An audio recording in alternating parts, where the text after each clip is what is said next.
Bueno, vayamos empezando. Tenemos hoy el gusto y el honor de tener el programa de la Fundación Santa Fe de Bogotá y de la Universidad del Bosque. Y hoy va a estar con nosotros el doctor Kevin Criollo y también el doctor José Restrepo. Y nos van a presentar una conferencia que se llama Tratamiento Innovador en el manejo de arritmias cardíacas refractarias. Muchísimas gracias a la coordinación también de Andrés Buitrago. Y adelante, Kevin, por favor. Muchísimas gracias por la presentación y es un gusto y un honor tenerlos aquí con nosotros en el currículum. Gracias, adelante. Muchísimas gracias a usted, doctor Medina, por la oportunidad y el espacio de participar en la reunión del currículum de fellow de la cardio.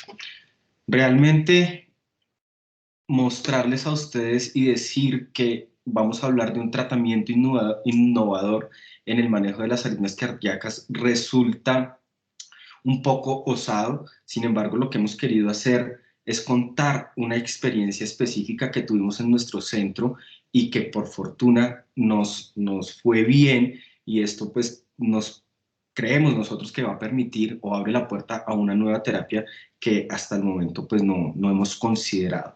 Lo hemos querido hacer a manera de presentar un caso, y en la medida en la que vayamos desarrollando el caso vamos a ir hablando de la evidencia que tenemos o hacer la revisión de tema respectiva frente a lo que vamos a presentar. Entonces, para iniciar, quiero contarles el caso de una mujer que tuvimos la oportunidad de tratar este año en la Fundación Santa Fe. Como les decía, es una paciente de sexo femenino de 78 años de edad, de ocupación ama de casa, que es natural y procedente de la ciudad de Bogotá, cuyo motivo de consulta era que el dispositivo le había descargado en 6 oportunidades. Para contarles un poco de la enfermedad actual, tenemos un cuadro clínico que inicia el 6 de febrero y que consistía inicialmente en dolor torácico de características opresivas, no irradiado. Sin embargo, la paciente decide no consultar, decide quedarse en casa, y el 7 de febrero asocia el dolor torácico a disnea. Sin embargo, persiste con su intención de quedarse en casa, y es solamente hasta el 8 de febrero, el día en el que presenta descargas del dispositivo y cuando tiene pérdida del estado de conciencia, que decide acudir al servicio de urgencias de nuestra institución. Como antecedentes relevantes, es una paciente que contaba con una cardiopatía isquémica con fracción de eyección del 33%, enfermedad coronaria con implante de stents medicados que vamos a ver más adelante, fibrilación auricular, valvulopatía aórtica y aorta en porcelana. Dentro de los antecedentes quirúrgicos teníamos reemplazo valvular aórtico, implante de cardiodesfibrilador y un implante coclear hace 30 años. Quiero contarles un dato específico porque esta paciente, cuando se documentó la valvulopatía aórtica dada por una estenosis severa y enfermedad coronaria, la planeación quirúrgica, que fue hace más de 11 años, inicialmente era un reemplazo valvular de tipo quirúrgico con bypass coronario. Sin embargo, cuando entran a la cirugía, se dan cuenta precisamente que contaba con aorta en porcelana, y precisamente por eso se descarta la opción quirúrgica y se decide entonces revascularización desde el punto de vista percutáneo en asociación a un reemplazo valvular aórtico transcatéter. El tratamiento farmacológico con el que venía esta paciente para ese momento consistía en sacubitril valsartán 50 miligramos cada 12 horas, carvedilol 12.5 miligramos cada 12 horas, eplerenona 50 miligramos día, rivaroxaban, amiodarona y atorvastatina. Como antecedentes toxicoalérgicos, alergia a la penicilina, y realmente pues todo lo demás era negativo. A la revisión por sistemas no teníamos edema de miembros inferiores ni otra sintomatología asociada a lo que les mencioné en la enfermedad actual. Cuando ingresa esta paciente a la institución, estos eran sus signos vitales. No teníamos evidencia de inestabilidad hemodinámica. Sin embargo, su estado general era aceptable, no tenía dificultad para respirar y se encontraba hidratada. Al examen físico cefalocaudal, realmente lo único positivo que teníamos era un soplo sistólico grado 4 en foco mitral de características regurgitantes. El resto del examen físico era absolutamente normal. Los paraclínicos de ingreso, desafortunadamente no contamos con el electrocardiograma, pero los paraclínicos de ingreso evidencian ustedes en pantalla un hemograma que no mostraba grandes cambios. y a la bioquímica sanguínea realmente lo único relevante era una troponina inicial en 73.1 con un control en 2829 para un punto de corte en nuestra institución de 14 realmente positivas. Cuando se hace la revisión del dispositivo, puesto que había manifestado sentir descargas del cardiodesfibrilador, nos llevamos la sorpresa de que contaba con 25 episodios de taquicardia ventricular que habían sido adecuadamente tratados. Con esto se genera el diagnóstico de trabajo de tormenta arrítmica.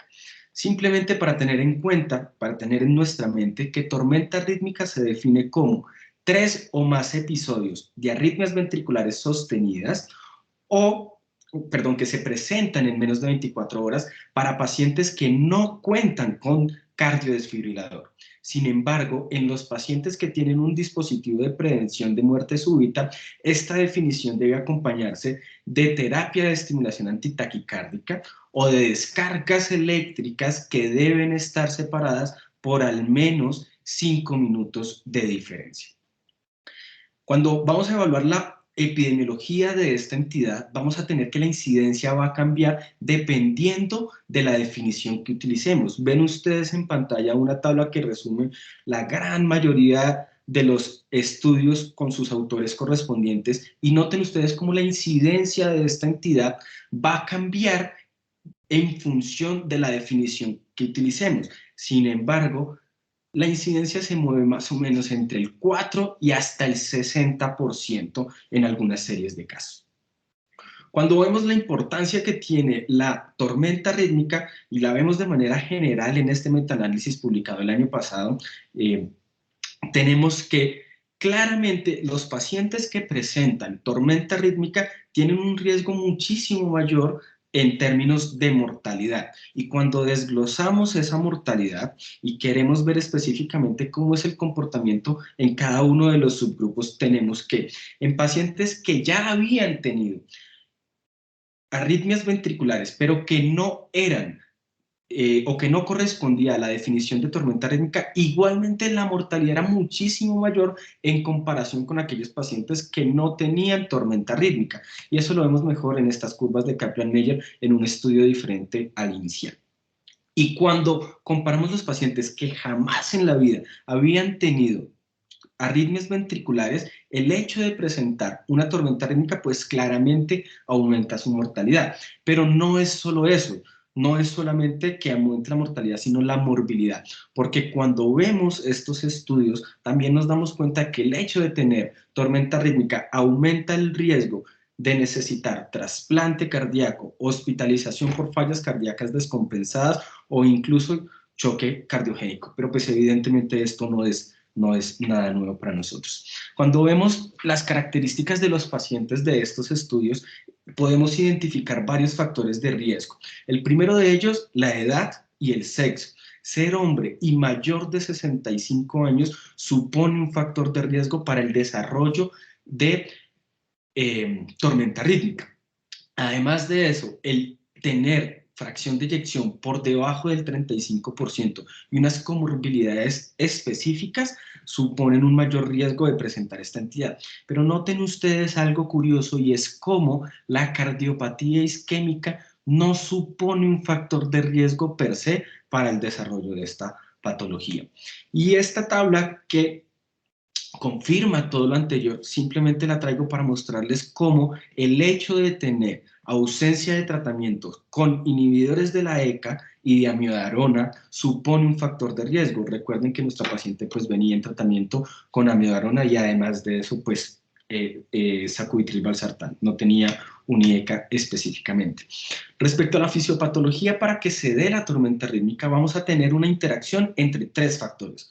Un sustrato arritmogénico que puede estar determinado por una cicatriz miocárdica producto de una cardiopatía isquémica o simplemente tener una predisposición arritmogénica que va a tener que definitivamente asociarse a unos disparadores que pueden ser isquemia, alteraciones electrolíticas, alteraciones metabólicas, toxinas o hipoxia.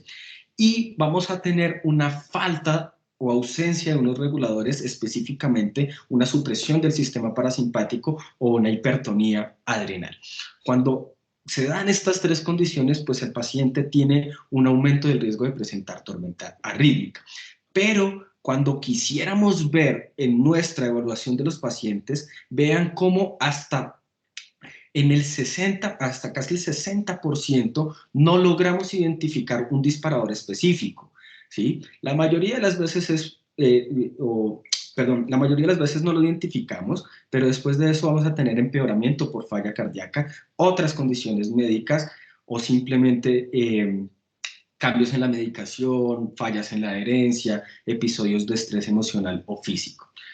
¿Y cómo se presentan estos pacientes? Pues principalmente con taquicardia ventricular monomórfica, seguida por fibrilación ventricular y ya en una última consideración, taquicardias ventriculares de tipo monomórfico. ¿Y qué hacer entonces con estos pacientes? ¿Cómo debemos actuar? Pues evidentemente, primero reconociendo el episodio. Lo hacemos mediante un electrocardiograma, mediante la monitorización continua de nuestro paciente en los servicios de urgencias o en las unidades de cuidado intensivo, revisando los dispositivos o mediante holters. Sin embargo, la revisión de los dispositivos tiene una dificultad y es que a veces la frecuencia cardíaca que estipulamos para el dispositivo como identificación de taquicardia ventricular en ocasiones es mayor a la frecuencia que presentan estos pacientes, o incluso la terapia antitaquicárdica o descargas de los dispositivos en ocasiones es imperceptible para los pacientes. Debemos evidentemente comprender el mecanismo de la arritmia si se trata de una taquicardia ventricular monomórfica o fibrilación ventricular o taquicardia ventricular polimórfica. Claramente en esa evaluación inicial de nuestros pacientes, aunque ya hemos visto que en la mayoría de los casos no se presentan o no podemos identificar un factor desencadenante, es importante que nosotros realicemos una búsqueda activa frente a la identificación de estos factores y claramente considerar la mejor opción terapéutica. Con base en esto, nosotros en esta paciente que ya habíamos documentado la tormenta rítmica, decidimos actuar inicialmente con propranolol y con amiodarona. Cuando vemos este artículo publicado el año pasado en Europace, que simplemente quiero mostrarles a ustedes cómo todos los grupos antiarrítmicos tienen actuación con diferentes mecanismos de acción, con diferentes estrategias de dosis y evidentemente con características farmacocinéticas y farmacodinámicas que se pueden utilizar en el contexto de la tormenta arrítmica. Pero quiero llamar la atención con este estudio que comparó propranolol versus metoprolol en pacientes que eran usuarios de cardiodesfibrilador y que se presentaban con tormenta arrítmica. Este estudio aleatorizó a los pacientes a dos grupos, un grupo a recibir propranolol y un grupo a recibir metoprolol. Es claro que el grupo o la N, pues el número de pacientes no era muy relevante, 30 y 30 para cada grupo, y siguieron la carga arrítmica a 24 y 48 horas. ¿Qué se encontraron? Que los pacientes que recibían metoprolol tenían una mayor tasa de estar libre de eventos arrítmicos y pues evidentemente esto se traduce en que la presencia de eventos arrítmicos en los pacientes con propranolol es muchísimo menor cuando lo comparamos con los pacientes que reciben metoprolol.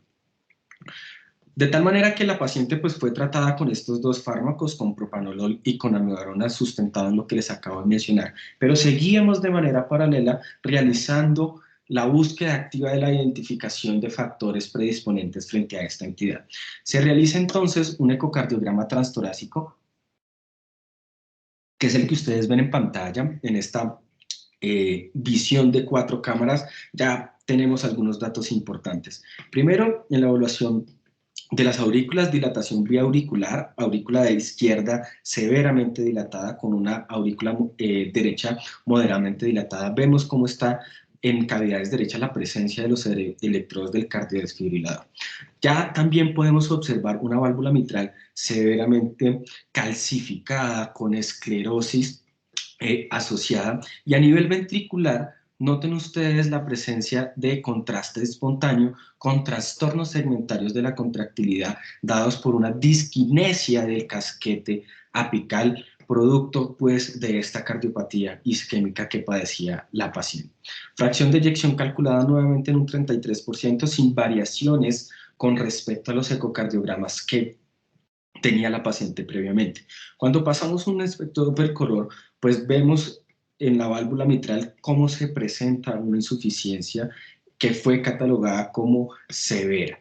Y en la válvula aórtica, que recuerden era una prótesis biológica mediante un reemplazo valvular transcatéter, realmente no documentamos insuficiencias y cuando hacíamos mediciones de los gradientes no había elevación de estos gradientes.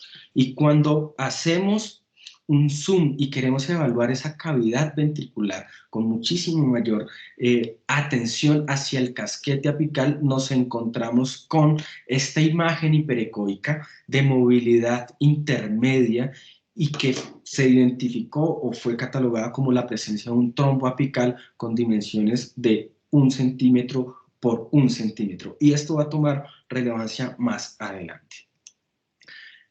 En ese afán de buscar factores desencadenantes como isquemia, la paciente fue llevada a arteriografía coronaria.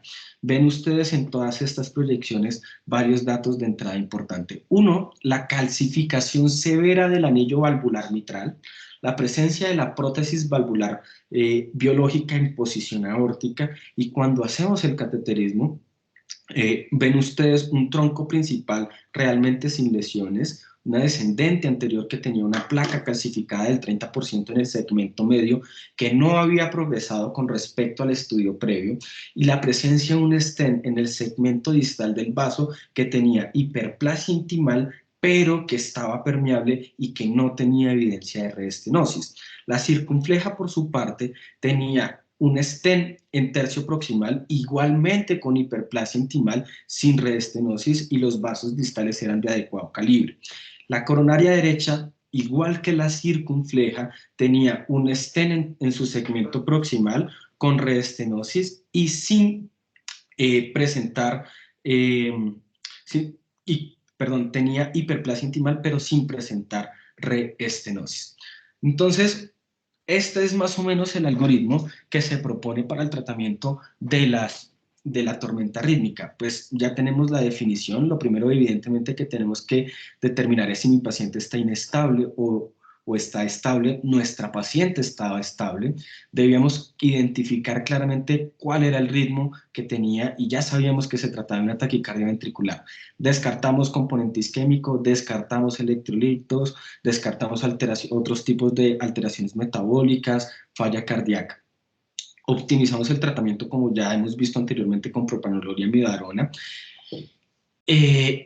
Y nos quedaban entonces alternativas del manejo que son las que ustedes ven en la parte inferior de la pantalla. Primero, hacer modulación de ese sustrato rítmico mediante ablación por catéter. No lo podíamos hacer porque tenía una alteración anatómica claramente documentada que aumentaba el riesgo de eventos adversos, que era el trombo intracavitario con las dimensiones que les he mencionado previamente. Ya habíamos optimizado la terapia de estimulación y habíamos programado la terapia de estimulación antitaquicárdica. Por lo tanto, pues ya no teníamos realmente mucha opción de maniobra. El soporte hemodinámico mediante ECMO, dispositivos de asistencia ventricular izquierda. Uno, pues nuestra paciente no estaba con una inestabilidad hemodinámica marcada y recordemos que estas son terapias como puente a algo más. Y dos, y lo más importante, es que la paciente se negaba a un tipo de intervención invasiva de este tipo. ¿Qué nos quedaba entonces? Hacer modulación mediante bloqueo del ganglio estrellado más simpatectomía toracoscópica. Realmente nuestro actuar en esta ocasión fue hacer los dos procedimientos, bloquear el ganglio estrellado y hacer simpatectomía. ¿Cuál es la evidencia que tenemos? Series de casos de bloqueo del ganglio estrellado. En este artículo utilizaban dos estrategias de bloqueo del ganglio estrellado. La primera, utilizando 200 miligramos de lidocaína o 50 miligramos de bupivacaína, y una segunda estrategia en la que asociaban los dos fármacos con dosis de 100 miligramos de lidocaína más 50 miligramos de lidocaína.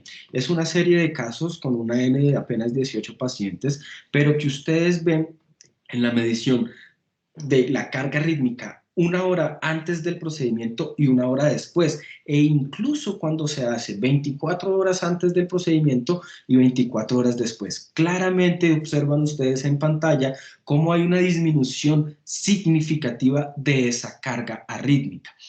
Y un estudio más reciente, publicado incluso también este año, del bloqueo del ganglio estrellado mediante una administración simple. En esta oportunidad utilizaban bolos de ropivacaína, 5 a 10 mililitros de una solución al 0.5%, o bupivacaína, 6 a 12 mililitros de una solución igualmente al 0.5%, comparado con una infusión continua que en el caso de ropivacaína era de 6 a 10 mililitros por hora, o en el caso de bupivacaína utilizaban también 6 a 10 mililitros hora.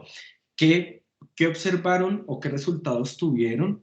Noten ustedes antes del bloqueo y después del bloqueo en los pacientes que tenían inyección simple del fármaco o en aquellos que tenían infusión continua. Claramente la disminución de esas arritmias ventriculares en 24 horas era muchísimo mayor en los pacientes que tenían infusión continua, hasta el 94% de la carga arrítmica en pacientes con infusión continua, comparado con apenas una reducción del 54% de la carga arrítmica en aquellos pacientes con inyección simple. Y cuando requerían incluso repetir el bolo de bupivacaína, solamente la reducción de la carga rítmica era del 44%. La segunda intervención que realizamos en nuestra paciente fue una simpatectomía. Simpatectomía que hay estudios recientes, como el que les muestro en pantalla, específicamente con una técnica modificada. ¿En qué consiste la modificación? En la derecha ven ustedes la técnica clásica, en donde toda esa cadena ganglionar torácica desde T1 hasta T4 se realizaba la simpatectomía con resección pues, de toda esta cadena ganglionar, como les digo, desde T1 hasta T4. En la técnica modificada lo que se hace es que mediante toracoscopia únicamente se interviene la conexión entre T1 y T2. Esta serie de casos realmente bastante pequeñas, fueron apenas 5 casos a los que se les realizaron simpatectomía modificada, documentó que todos, absolutamente todos, tuvieron una disminución muy significativa de la carga rítmica. Y vean cómo solo un paciente tuvo recurrencia, incluso intrahospitalaria, a los 30 y a los 60 días, pero los otros 4 pacientes no tuvieron recurrencia. Eso fue lo que realizamos nosotros, lo que le realizamos nosotros a nuestra paciente, y aún después de que le habíamos hecho el bloqueo del ganglio estrellado y que le habíamos hecho la simpatectomía toracoscópica, esta paciente persistió con arritmia ventricular catalogada pues como tormenta rítmica. En ese caso entonces, ¿qué hacer?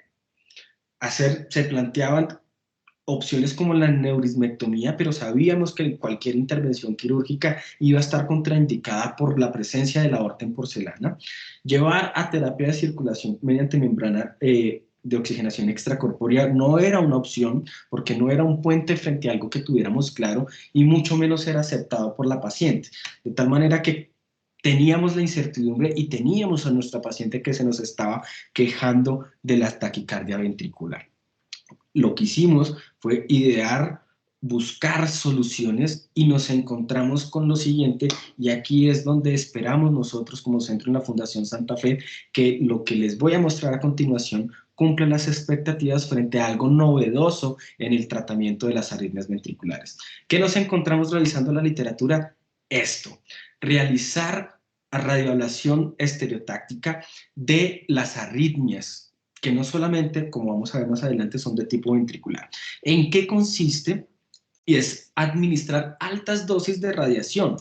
La administración de altas dosis de radiación van a generar un daño tisular específico que puede ser mediante toxicidad directa o mediante la inhibición de la replicación celular.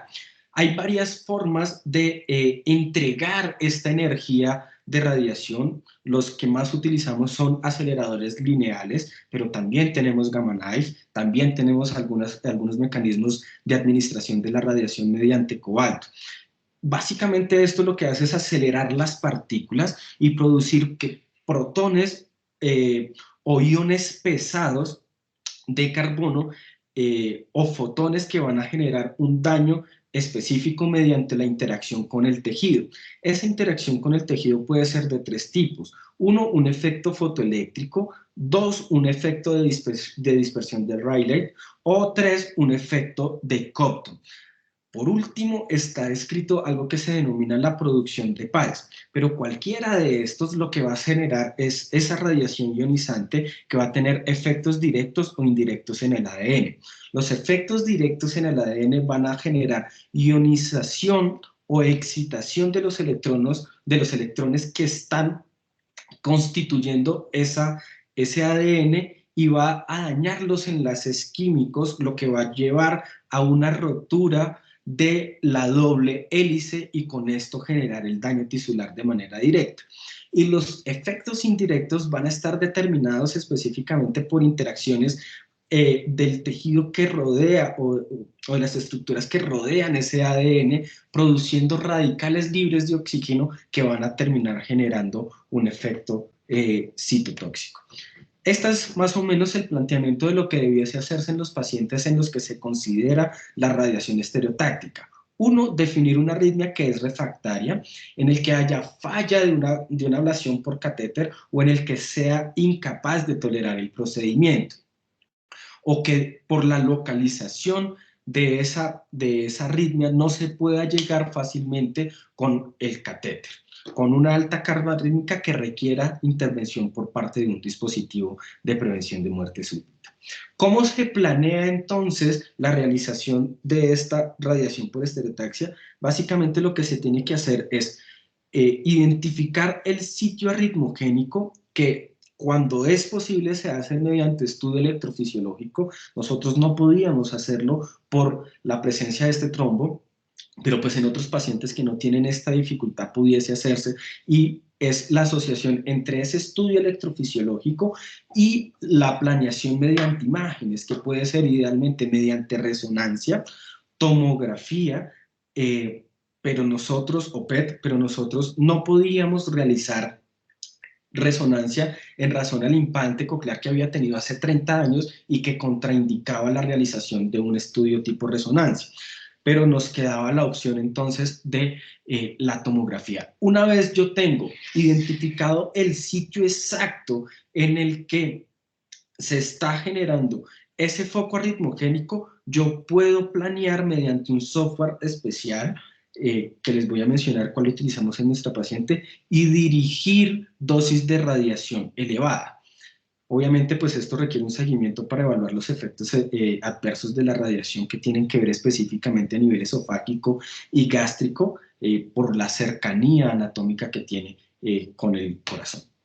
¿Qué hicimos nosotros en nuestro centro? Les decía que no podíamos realizar una resonancia, así que lo hicimos en conjunto con el servicio de radiología y radioterapia.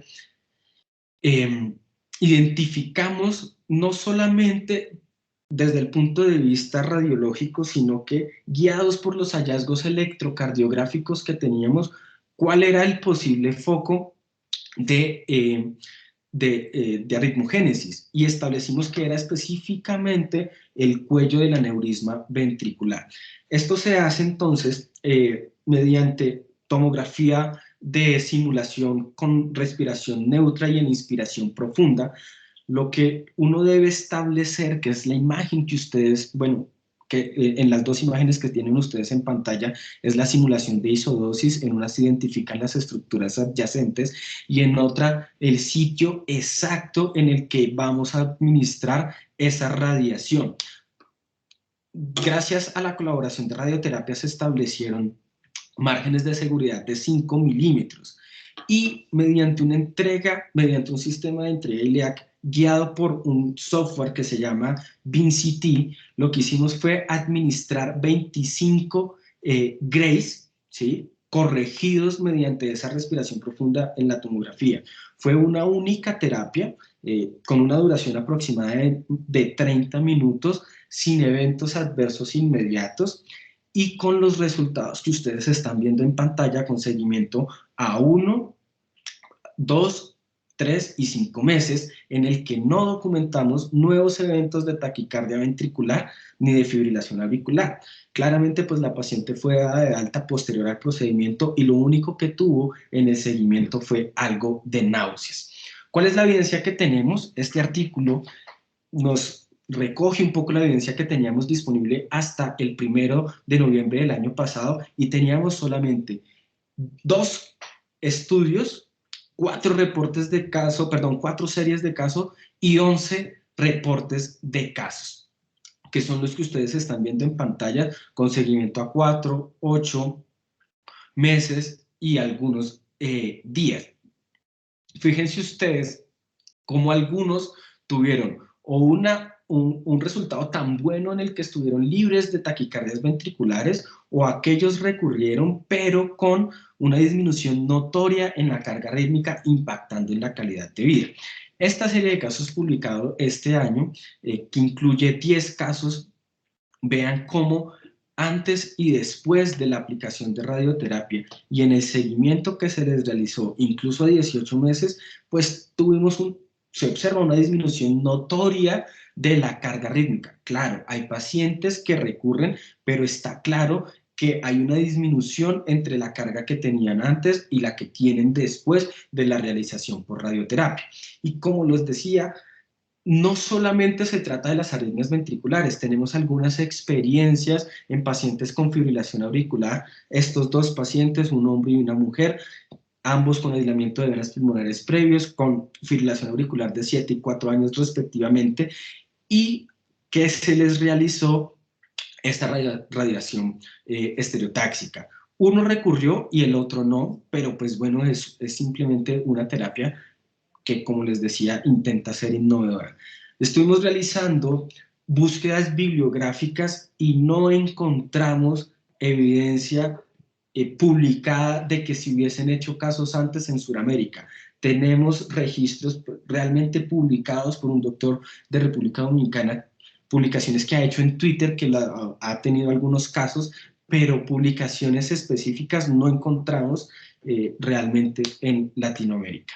Y ya para concluir, pues evidentemente el manejo de las arritmias ventriculares constituye un reto en aquellos pacientes que tienen una cardiopatía estructural inaccesible como la nuestra. Claramente sabemos que las guías de práctica clínica incluyen en su tratamiento medicación antiarrítmica, implantes de desfibriladores y ablación para radiofrecuencia, pero no lo podíamos hacer. Por lo tanto, la radioterapia constituye una alternativa para la ablación de estas arritmias ventriculares en las que tenemos esa dificultad para el abordaje, y se muestra segura y eficaz para el tratamiento de las arritmias ventriculares en quienes no es posible la ablación mediante catéter.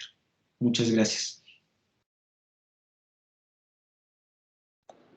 Bueno, muchísimas gracias, Kevin. Muy, muy interesante el caso, súper difícil manejo y creo que pues, nos pone al tanto de algo que como usted mencionaba, probablemente es el primer caso tratado así en Latinoamérica. Le quería preguntar primero cuál es el tipo de soporte que están utilizando en la Santa Fe para apoyar a estos pacientes, porque obviamente son pacientes pues con ese aneurisma con el que usted mostró, son pues inclusive la fracción de eyección de este no estaba tan mal, pero pues tienden a estar hemodinámicamente inestables. Se utilizan, no sé cuál es el backup que tienen, pues el paciente se descompensa.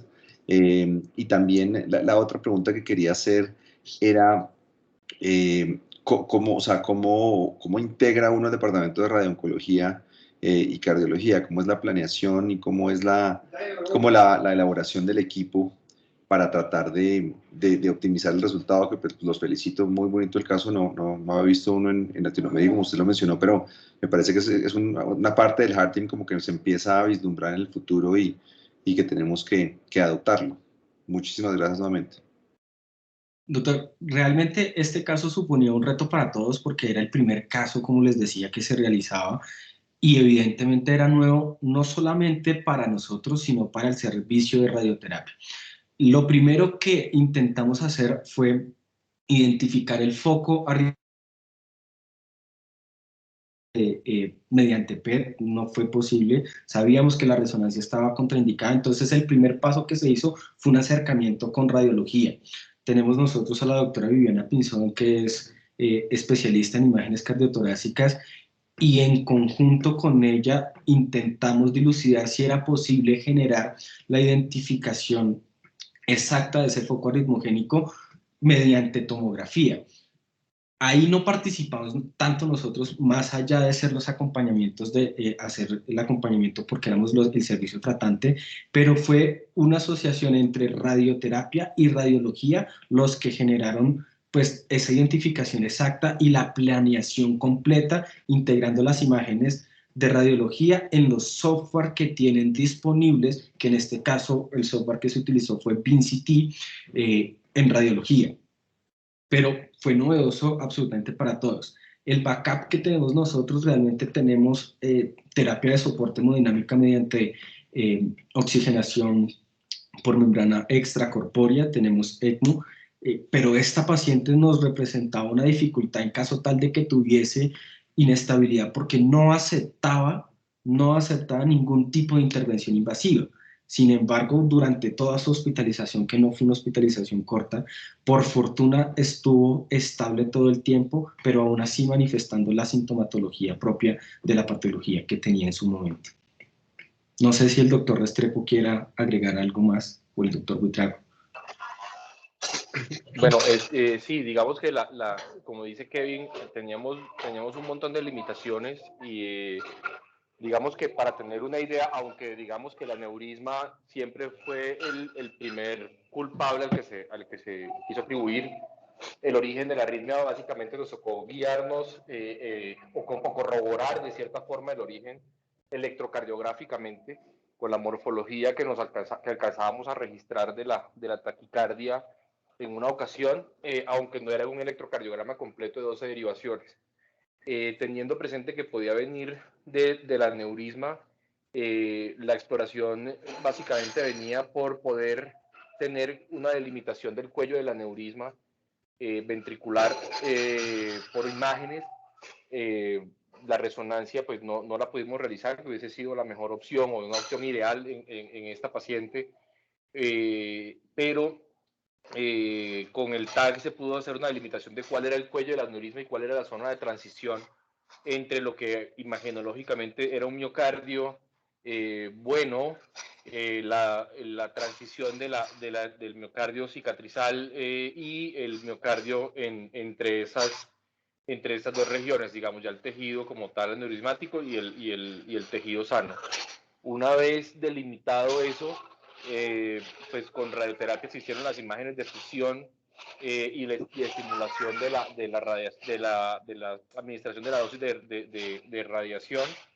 Y digamos que sin duda el trabajo dependió la parte operacional en una gran medida de parte de las imágenes cardiotorácicas y de parte del equipo de radioterapeutas, que fueron los que nos dieron el apoyo real. Nosotros digamos que para pacientes inestables hemos tenido hasta ahora un solo paciente en tormenta que lo hicimos bajo ECMO, como dijo Kevin, y no hemos utilizado otro tipo de soporte en el hospital como Impelas ni Levitronics, no hemos tenido la oportunidad de utilizar para este tipo de pacientes puntualmente en el hospital. Ok, muchas gracias. No sé si hay más preguntas, no veo a nadie más con la mano levantada y tampoco veo más preguntas en el chat. Creo que no, Kevin. Pues nada, felicitaciones. No, sí hay una mano levantada. Adelante, por favor. Hola, profe, buenas noches. Coño Frey Salamanca, residente de cardiología de la Universidad de Antioquia. Al doctor Kevin felicitarlo, pues un caso supremamente interesante y creo que hay muchas barreras que no son infrecuentes en esos pacientes que tienen una tormenta arrítmica con un grado de refractariedad tan alto y de hecho se parece mucho a un caso que tuvimos recientemente en mi rotación acá en la ciudad con un paciente con una falla cardíaca, con una FEBI deprimida, 15%, un trombo intracavitario, la limitación que supone claramente para la modulación arrítmica. Y pues definitivamente son pacientes que al último pues terminan tomándose decisiones por fuera de lo que la evidencia nos puede aportar. Mi pregunta es, y aquí no sé si el doctor Medina nos puede ayudar, es precisamente, digamos, con un método que en este caso también requiere una identificación muy precisa de la zona ritmogénica.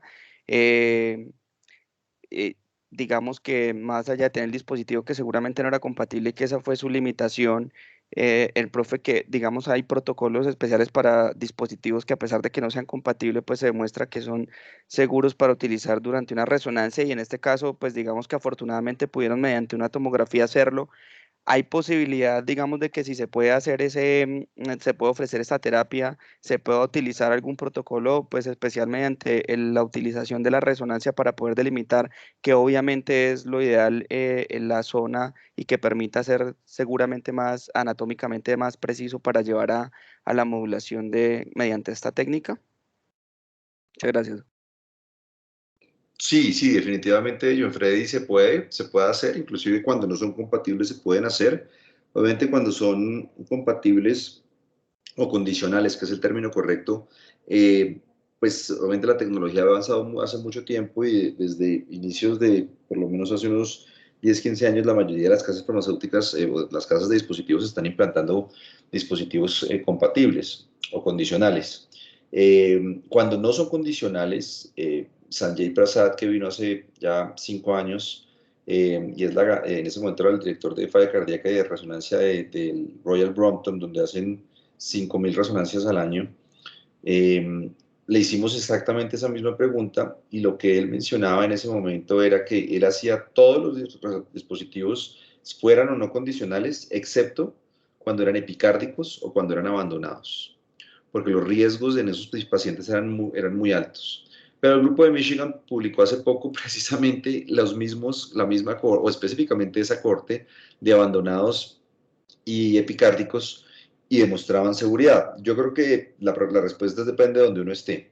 Sé que en Medellín y Pedro Abad está haciendo y el grupo de Pablo Tobón está haciendo pacientes con dispositivos, hasta donde ellos se lo hacen con resonadores Philips sin el wideband. En San El Vicente wideband es también, la profe, se está secuencia haciendo. ideal.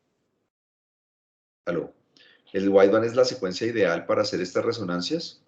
Y no está disponible en Colombia o está disponible con algunas condiciones específicas de la casa matriz.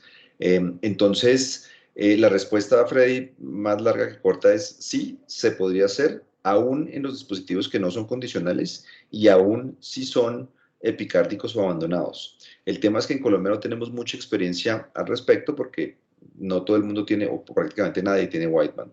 Entonces, básicamente sí se podría hacer, pero creo que depende de donde uno esté. Nosotros hemos querido empezar el programa, pero pues ha habido algunas barreras por temas de legalización del software y demás. No sé si ustedes en la Santa Fe, Kevin, han hecho dispositivos, pacientes con dispositivos, pero al menos nosotros acá no lo hemos hecho. No, doctor, aquí la principal dificultad no era tanto la Perdón. estimulación, sino el implante coclear. Era la dificultad que teníamos porque este sí era, digamos, compatible. Yo, en el tiempo que yo en la fundación, no he visto que hagamos resonancias en dispositivos que no son condicionales. No sé si el doctor pues evidentemente ya muchísimos más años que yo en la institución, no sé si lo hayan hecho, pero yo desconozco. Pues digamos, dispositivos no compatibles, sí hemos realizado algunos, sobre todo, digamos, de bajo voltaje, más por las necesidades de resonancia que porque nos sentamos con confianza de hacerlos en los pacientes y se ha hecho y hasta ahora la experiencia, digamos que en bajo voltaje no ha sido mala, ha sido buena por el momento. Sin embargo, hemos tenido algunos inconvenientes puntualmente en dispositivos de alto voltaje, en una paciente en particular que se le hizo una resonancia de un cardioresincronizador y además con bloqueo AV completo dependiente de estimulación y la paciente hizo asistolia durante la resonancia y el dispositivo entró en modo de seguridad y digamos que fue algo bastante grave con esa paciente. Afortunadamente pues se paró el resonador y la paciente se normalizó y se pudo restablecer el software del cardioresincronizador que digamos es tal vez como y dispositivos de bajo voltaje no hemos tenido ningún problema, pero siempre digamos que ves más basados en la necesidad de la resonancia que en la seguridad que podamos sentir hacerlos indiscriminadamente en los pacientes, doctor.